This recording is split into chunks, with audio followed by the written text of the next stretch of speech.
안녕하세요. 맨디쌤의 심리학 이야기의 맨디쌤입니다. 제가 자존감을 주제로 먹고 살게 되면서 정말로 다양한 곳에서 자존감에 대해서 이야기하고 있다는 걸 알게 됐습니다.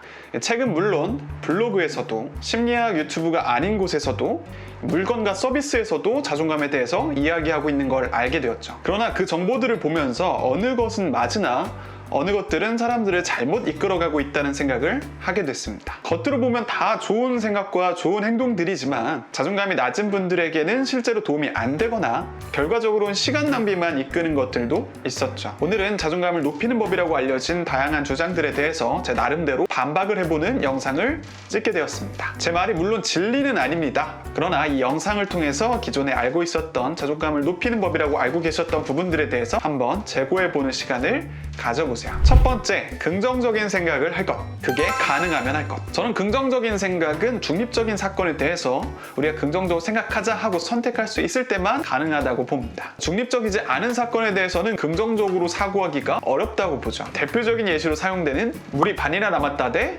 물이 반밖에 안 남았다를 살펴보죠. 아무런 상황 정보 없이 물이 반이 남았을 때 우리는 물이 반이나 남았다고 생각하는 것이 좋을 수 있습니다. 굳이 나쁘게 볼 이유도 없으니까요. 그러나 상황을 바꾸어서 내가 정말 목이 마른데 남이 아무런 허락 없이 물을 반이나 마셔버렸다고 생각해보죠. 우리는 이 상황에서도 물이 반이나 남았으니까 괜찮다고 볼 수 있을까요? 그리고 반이나 남았으니까 상대방이 내 물을 먹었다 하더라도 아무런 반응도 표현도 하지 않고 긍정적으로 받아들이는 게 합당하다 볼 수 있을까요? 충분히 부정적인 상황임에도 우리가 긍정적으로 생각하겠다고 해서 상황이 긍정적으로 바뀌지는 않습니다. 우리가 상황 변화를 위한 실행을 미루고 생각만 좋게 하는 것은 옳지 않습니다. 자칫 이런 생각들은 실행을 미루는 핑계로 작용할 수가 있죠. 당신이 긍정적인 생각을 하세요 라는 말을 들었다면 분명히 그 상황은 별로 긍정적이지 않을 겁니다.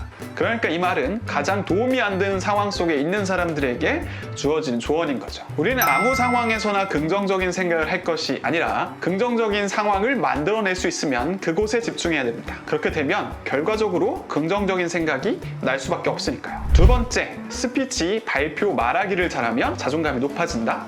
당신은 말을 못하는 것이 아니다. 일단 저는 여러분들이 말을 정말 못한다고 생각하지 않습니다. 그렇게 생각하는 이유는 특정 상황에서는 말을 하는 것들이 어렵더라도 이 편한 친구나 가족과 함께 있을 때는 대부분은 말하기에 어려움이 없는 경우를 많이 봤기 때문입니다. 문제는 다른 사람들이 내릴지도 모르는 부정적인 평가에 있지 여러분의 톤이나 목소리의 크기, 말하기 스킬에 있지 않습니다. 그렇기 때문에 내가 부정적인 평가를 받지 않을 것 같은 사람들 앞에서는 말이 술술 잘 나오는 것이죠. 물론 여러분들이 목소리를 가다듬고 발성을 고치고 말하기에 두려움을 조금 더 없앨 수 있다면 말 자체에 대한 두려움은 줄어들 수 있습니다. 그러나 그것이 여러분들의 자존감이 낮은 원인의 핵심 이유가 아니라면 그렇게 큰 도움이 되지는 않을 겁니다. 여러분이 만약 여러분들이 어떻게 말하든 부정적인 평가를 받을 거라는 생각이 없다면 여러분들은 말하기에 두려움이 없을 테니까요. 당신이 가진 핵심적인 문제는 말하기 스킬이나 기술의 문제가 아닙니다. 사람들로부터 받을 부정적인 평가가 두려운 것이죠. 우리는 이렇게 두렵게 된 원인에 집중해야 됩니다. 세 번째, 자기 자신을 알아야 자존감이 높아진다?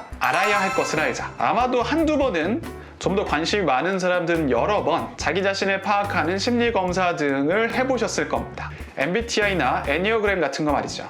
성격검사는 공인된 임상심리 전문가에게 받길 바랍니다. MBTI나 애니어그램 같은 경우는 개인적으로 비추합니다. 왜냐하면 이것으로는 심리학 연구가 전혀 거의 이루어지지 않기 때문이죠. 연구가 이루어지지 않는다는 건 이게 그렇게 신뢰할 만한 심리검사가 아니라는 것을 뜻하는 겁니다. 자기 파악의 욕구는 사람이라면 누구나 갖고 있지만 이것에 집착하고 있다면 문제는 자기 자신을 모르는 데 있는 것이 아닙니다. 자기 자신이 어떤 사람이다 라고 정의를 내리는 것이 두려운 것뿐이죠. 보통 자기 자신을 잘 모르겠다 하는 사람들은 자기 자신이 뭔가를 잘해도 이걸 장점이라고 볼 수 있나 하는 생각에 빠집니다. 그래서 이런 것들을 장점이라고 정의하는 것을 거부합니다. 또한 남의 눈치를 보거나 상대방의 의사에 따라 행동하다 보니 자기의 기준이 명확하지 못하곤 하죠. 한편 이들이 정말 자기 자신의 기준이나 취향이 없냐 하면 절대 아닙니다. 자기 자신을 모르겠다 하고 절 찾아오신 분들 중에서는 스타일이 전체적으로 보이시한 여성분도 계셨고 스포츠 브랜드로 온몸을 감싼 남자분도 계셨습니다. 그렇게 뚜렷한 자기만의 취향이 있음에도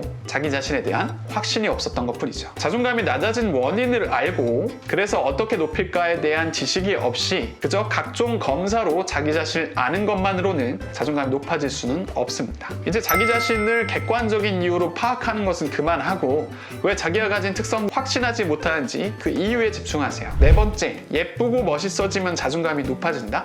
여러 가치 중에 하나일 뿐이다. 외모는 물론 중요합니다. 여러분들한테 거짓말을 할 수는 없어요. 몇 가지 연구 결과에 따르면 성형에 따라서 긍정적인 감정이 생긴다는 연구 결과도 있습니다. 그러나 자기가 가진 여러 가지 가치 중에 외모만이 중요한 가치라고 여길 때 문제가 생깁니다. 극단적인 경우에는 계속적으로 성형에만 집중하게 되기도 하죠. 성형을 통해서 예뻐지고 멋있어졌는데 사람들이 나의 여러 가지 가치를 보는 것이 아니라 그냥 외모 자체에만 관심을 가질 때 공허함을 갖기도 합니다. 또한 이 외모로만 자기의 가치를 평가할 때는 모든 것들이 외모가 좋냐 나쁘냐로만 판단할 수가 있습니다. 그래서 늘 자기보다 예쁘거나 멋있는 사람들을 보고 이 열등감에 빠지거나 잠깐의 우월감을 갖게 되는 거죠.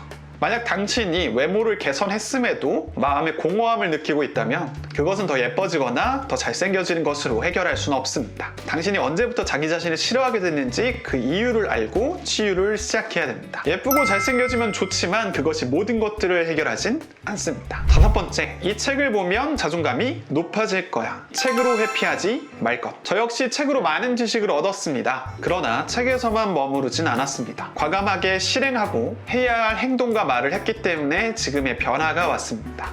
제가 변화시킨 사람들도 마찬가지였죠. 제가 꼭 하라고 한 행동을 한 사람들만이 자존감이 높아졌습니다. 그러나 너무 많은 사람들이 책 읽기 그 자체에만 집중하고 있습니다. 여러분들이 그 책을 보는 것만으로도 자존감이 높아졌다면 왜 시중에 그렇게 많은 자존감 책들이 넘쳐나는 걸까요? 매달 새로운 에세이, 자기를 위로하는 그런 책들은 늘어나고 있는데 사람들의 멘탈이 정말 좋아졌다면 그런 책들은 더 이상 안 팔려야겠죠. 그 책이 좋은 책이라면 분명히 실행하라는 내용이 있을 겁니다. 그러나 여러분들이 그 책을 읽으면서 실천은 조금 귀찮고 힘드니까 나중으로 미뤄야지 라는 생각으로 넘겨만 왔다면 여러분들의 자존감은 항상 그 제자리였을 겁니다. 그리고 나선 또 새로운 책을 찾겠죠. 이제 그만 책으로 회피하시기 바랍니다. 책을 읽고 나서 그 다음이 중요합니다. 자존감을 높일 수 있는 유일한 방법은 제대로 된 지식을 배우고 실행하는 겁니다. 여섯 번째, 남과 비교하지 말 것. 비교는 할 수밖에 없으며 무슨 비교를 하느냐가 중요하다. 인간은 비교를 할 수밖에 없습니다. 자기 자신의 안전을 확보하고 자신의 위치를 가늠하기 위해서죠. 우리가 열심히 정보를 차단하고 접촉을 줄이면 비교를 안 할 수도 있지만 마음속으로 이제 비교하지 말아야지 라고 생각한다고 해서 비교를 안 할 수 있는 것은 아닙니다. 여기서 필요한 사고방식은 비교를 하지 않겠다가 아니라 인정할 것과 무시할 것을 찾아내는 것입니다. 우린 같은 시기에 입사한 입사 동기와 업무 능력을 비교할 수밖에 없을 겁니다.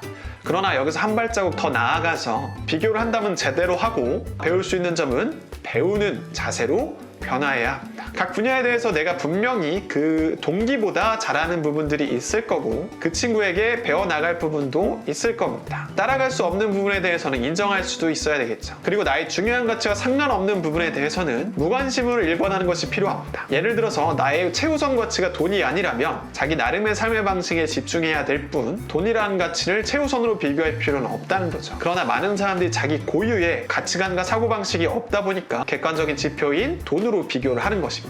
우리는 비교를 하지 않는 것에 집중할 것이 아니라 갖고 있는 강점에 집중하고 상대에게 배우고 인정하며 내 가치관을 분명히 하는데 집중해야 됩니다. 네, 오늘의 영상 여기까지고요. 오늘의 영상이 마음에 드셨다면 좋아요와 구독 그리고 알람 설정까지 해주세요. 여러분에게 도움이 되지 않았던 자존감 향상법에 대해서도 의견 나눠주세요. 제가 열심히 답글 달아드리도록 하겠습니다. 그리고 제가 진행한 다양한 심리 프로그램에 관심 있는 분들은 이 영상의 고정 댓글을 확인해주세요. 그럼 안녕!